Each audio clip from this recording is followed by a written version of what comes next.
7 سال کے بعد بیٹا باپ کے ساتھ تو سوئے, ماں کے ساتھ ایک بستر پہ نہیں سوئے گا. بیٹی ماں کے ساتھ تو سوئے گی, باپ کے ساتھ ایک بستر پہ نہیں سوئے گی. بات آ رہی ہے سمجھ میں؟ اسی طرح بیٹی جب 9 سال کی ہو جائے, یہ خوب اچھی طرح مسائل سمجھ لو, اس میں آپ مجھے فنڈامنٹلسٹ کہو, دقیانوس کہو, جو مرضی کہہ دو, میں اللہ کا حکم آپ کو سنا رہا ہوں, عمل کرنا ہے کرو, نہیں کرنا ہے تو جیسے چل رہے ہو چلتے رہو, ہم سے سوال نہیں ہوگا. بہت بے احتیاطیاں ہوتی ہیں. ہم لوگ ہندو نہیں ہیں, عیسائی نہیں ہیں, مسلمان بننا ہے تو تمیز سے بنو بھائی, نہیں بننا ہے تو پھر انگریزوں کے کلچر کو فالو کرو, وہ بہت ایڈوانس جا رہے ہیں آج کل. بار بار کہتا ہوں یہ کیا, نہ ادھر کے نہ ادھر کے. تو جب بیٹی 9 سال کی ہو جائے, بیٹی 9 سال, تو باپ پر یہ احتیاط لازم ہے کہ وہ اس کو پیار کرنے میں احتیاط سے کام لے. بہتر یہ ہے کہ اپنی باڈی کو اس کی باڈی سے دور رکھے. پیار کرنا ہو سر پہ ہاتھ رکھے, بیٹی سر پہ پیار کرے, گالوں پہ یا ہونٹ پہ پیار نہ کرے. 9 سال کی بچی احتیاط کرے اسے, یہ احتیاط کی عمر ہے. اور جب بالغ ہو جائے پھر تو ہرگز اس کی اجازت نہیں ہے.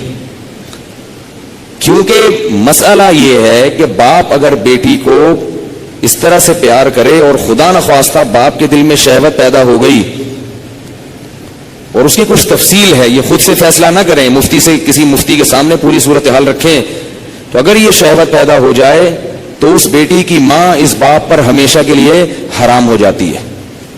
شریعت میں جو سیکچول ریلیشن ہے وہ ایک وقت میں ایک عورت کے ساتھ ہو سکتا ہے. ماں سے ہو گیا تو بیٹی سے نہیں ہو سکتا, بیٹی سے ہو گیا تو ماں سے نہیں ہو سکتا. ایسی اجازت نہیں ہے کہ ادھر بھی اور ادھر بھی, نہ نہ نہ نہ.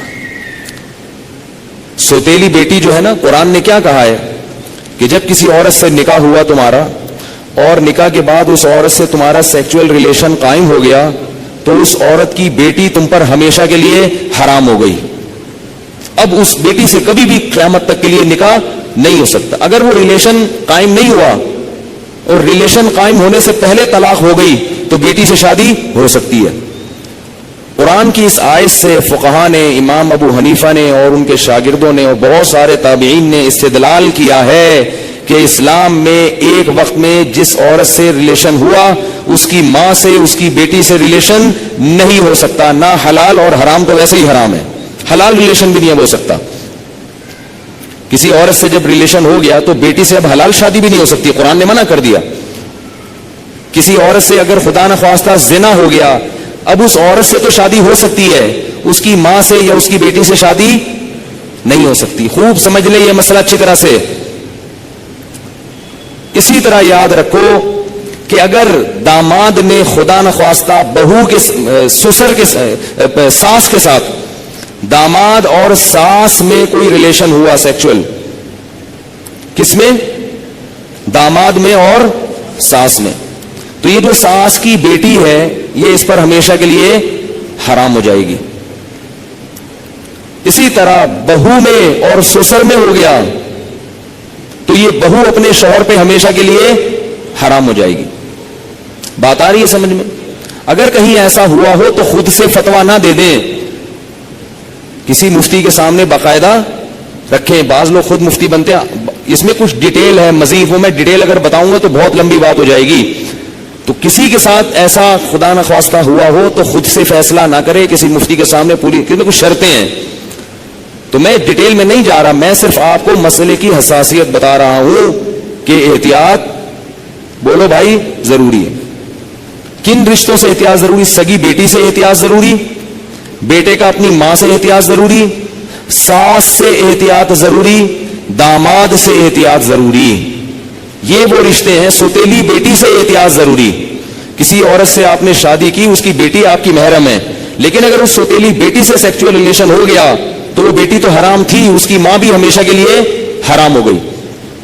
ایسے واقعات آتے ہیں, کسی خاتون سے نکاح کیا, اس کی بیٹی بھی ہے, اب بیٹی سے سر کی مالش کروا رہے ہیں, بیٹی سے پاؤں دبوا رہے ہیں. کیا بے شرمی ہے بھائی؟ جوان بیٹی سے جو ہے نا وہ پاؤں دبوا رہے ہیں, سر کی مالش کروا رہے ہیں, اور بہت سارے ایسے واقعات آتے ہیں. فون آتے ہیں کہ جی جوان بیٹی تھی، اس سے ایسے میں کر رہا تھا تو مجھے شہوت پیدا ہو گئی، میں کیا کروں؟ یہ کیا کریں بھائی، آپ کی بیوی حرام ہو گئی اور کیا کرو؟ حضرت یہ کیا، مجھے تو پتہ ہی نہیں تھا۔ شریعت کے مسئلے کا علم نہ ہونا، اس سے یہ تھوڑی کہ شریعت ہی بدل جائے گی۔ آپ گئے پاکستان آئے، آپ کو نہیں پتا کہ لال بتی پہ گاڑی روکنی ہے اور ہری پہ چلانی ہے، آپ کو پتہ ہی نہیں تھا۔ لال بتی پہ آپ سگنل توڑ کے آگے چلے گئے، پولیس والے نے روکا تو آپ کہہ رہے مجھے تو پتہ ہی نہیں تھا کہ لال پہ روکتے ہیں، چھوڑ دے گا آپ کو وہ؟ تو اسی طرح اللہ بھی نہیں چھوڑتے کہ پتہ ہی کوئی نہیں، آپ کو پتہ ہی نہیں تھا آپ کو۔ تو یہ خوب سمجھ لیں، ان رشتوں میں احتیاط کی بہت سخت ضرورت ہے۔ اسلام پاکیزہ نظام بنانا چاہتا ہے۔ بہو گھر میں آئی ہے تو سسر کے لیے وہ بیٹیوں کی طرح ہے، جب بھی اس پہ نگاہ ڈالے، کیسی نگاہ ڈالے گی؟ بیٹی جیسی، اور اس کو ہاتھ نہ لگائے۔ پیار کرنا ہے بہو کو، سر پہ ہاتھ رکھے۔ سمجھ رہے ہیں؟ نہیں سمجھ میں آ رہی نا، کیا کریں؟ بہو کو پیار کرنا ہے تو کیا کرنا ہے؟ سر پہ ہاتھ رکھنا ہے، بس بیٹیوں کی طرح، بس سر پہ ہاتھ رکھا بس۔ کیسے بے شرمی کے واقعات آ رہے ہیں، خواتین بتاتی ہیں، سسر صاحب آ رہے ہیں، وہ خواتین کئی خاتون آئی ہیں بہو امریکہ سے، سسر صاحب ایئرپورٹ پہ لینے پہنچے ہوئے اور گلے مل رہے ہیں اس سے۔ بہو کو تکلیف ہو رہی ہے، اس کو شرم آ رہی ہے کہ ہمارے سسر کیا کر رہے ہیں، اس کو شرم محسوس ہو رہی ہے کہ میرے یہ سسر صاحب کیسے ہیں، لیکن وہ بیچاری بول نہیں سکتی۔ وہ بولے گی تو سسر کیا کہیں گے کہ مجھے باپ نہیں سمجھتی، مجھے باپ مجھ پہ شک کرتی ہے۔ کیوں بھائی؟ تو سسر کو مسئلہ سمجھا دیں۔ میں یہ نہیں کہہ رہا کہ وہ بیچارہ غلط ہوگا، ہو سکتا ہے وہ بیٹیوں کی طرح گلے مل رہا ہو، اور ہر ایک کی سوچ غلط نہیں ہوتی، کسی سے بدگمان ہونے کی اجازت نہیں ہے۔ اصول ہیں بھائی، 100 آدمیوں میں سے ایک اگر غلط ہوگا تو اس ایک غلط کے شر سے بچانے کے لیے مزید 99 کو بھی منع کیا جائے گا۔ الحمدللہ ہمارے گھروں میں خیر غالب ہے، سسر بہو کو بیٹیاں کی طرح سمجھتے ہیں، بہویں سسر کو باپ کی طرح سمجھتی ہیں۔ ہمارے معاشرے میں ابھی شر کا عنصر کم ہے، خیر اس معاملے میں الحمدللہ غالب ہے، مگر یہ غالب ہی رہے تو اچھا ہے۔ اگر یہ بے احتیاطیاں ہوئی تو خیر کم ہو جائے گی اور شر غالب آ جائے گا۔ تو اچھے اور خاندانی لوگوں کے ہاں یہی ہوتا ہے کہ بہویں اپنے سسر کے سامنے ذرا لپٹ کے بیٹھتی ہیں، چادر وادر سر پہ لے کے بیٹھتی ہیں، ایک تقدس ہوتا ہے، ایک رشتہ ہوتا ہے۔ اسی طرح یاد رکھو، بہو کے لیے، سسر کے لیے یہ غلط ہے، جائز نہیں ہے کہ وہ بہو کے کمرے میں بغیر پرمیشن کے داخل ہو جائے۔ یہ بھی ہوتا ہے۔ سسر صاحب کیا کرتے ہیں، شادی ہوئی ہے، دروازہ کھول کے بہو کے کمرے میں گھس گئے، وہ بیچاری کس حال میں بیٹھی ہوئی ہے، کس حال میں لیٹی ہوئی ہے، اس کو غصہ آتا ہے تو کہتے ہیں میں باپ ہوں، میں بھی پرمیشن لے کے آؤں۔ تو حیا بھی کوئی چیز ہوتی ہے۔ تو جوان بیٹی کے کمرے میں باپ کو اس طرح نہیں گھسنا چاہیے، بیٹی کا بھی باپ سے کوئی حیا تو ہوتی ہے نا۔ تو اس لیے ان چیزوں میں احتیاط برتو۔ ہم کسی پہ الزام نہیں لگا رہے، کسی پہ شک نہیں کر رہے، یہ سارے کیسز ہو رہے ہیں۔ ایک صاحب کہتے ہیں کہ میرے والد صاحب نے میری بیوی کے لیے چوڑیاں لاتے ہیں تو میری بیوی کا ہاتھ پکڑ کے اس کے ہاتھ میں چوڑیاں ڈال رہے ہیں۔ وہ صاحب کہہ رہے ہیں مجھے اچھا نہیں لگ رہا کہ میرے ابا میری بیوی کے ساتھ ایسا کیوں کر رہے ہیں۔ اس کو حیرت آ رہی ہے بیٹے کو کہ یار یہ ابا کیا کر رہے ہیں، کہہ رہے لیکن ابا کو بولو تو ابا کیا کہیں گے، مجھ پہ شک کر رہا ہے، مجھ پہ شک کرتے ہو، میں کوئی برا آدمی ہوں، میں کوئی ایسا ہوں۔ تو بھائی شک وک کی بات نہیں ہے، ابا کو بتا دو ابا آپ بہت اچھے ہیں، بہت اچھے ہیں، لیکن آپ کو شریعت نے اس کی اجازت نہیں دی ہے کیونکہ اس سے شر پھیل سکتا ہے۔ سعودی عرب کے مفتی اعظم جو سابق تھے، بڑے پرہیزگار عالم تھے، ان کا یہ فتویٰ تھا کہ اگر ساس جوان ہو اور داماد بھی جوان ہو تو ساس کو چاہیے کہ داماد سے پردہ کرے، بہتر ہے، واجب تو نہیں ہے لیکن بہتر ہے۔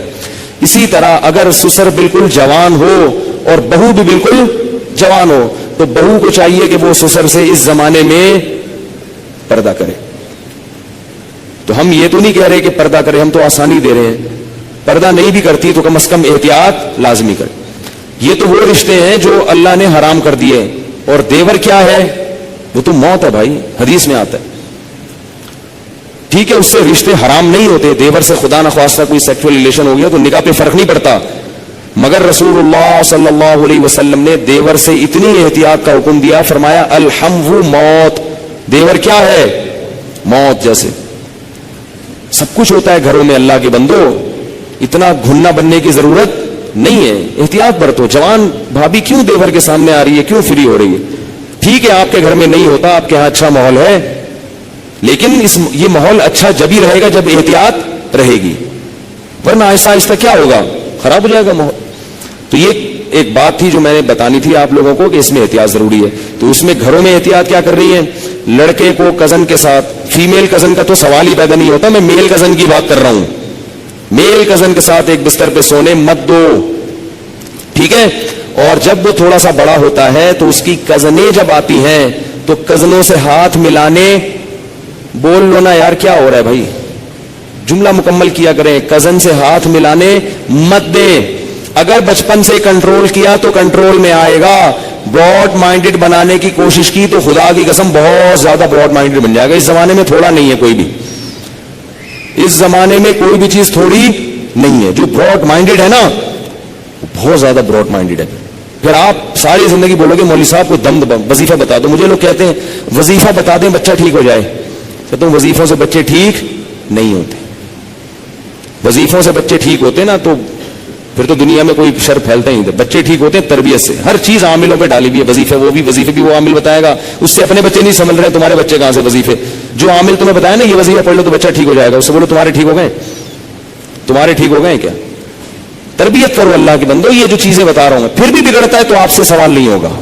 ہم اسباب کے مکلف ہیں, اور پھر ان کے لیے رات کو اٹھ کے دعا مانگو. اولاد کے لیے دعائیں پیغمبروں نے سکھائی ہیں, وہ مانگو ان کے لیے.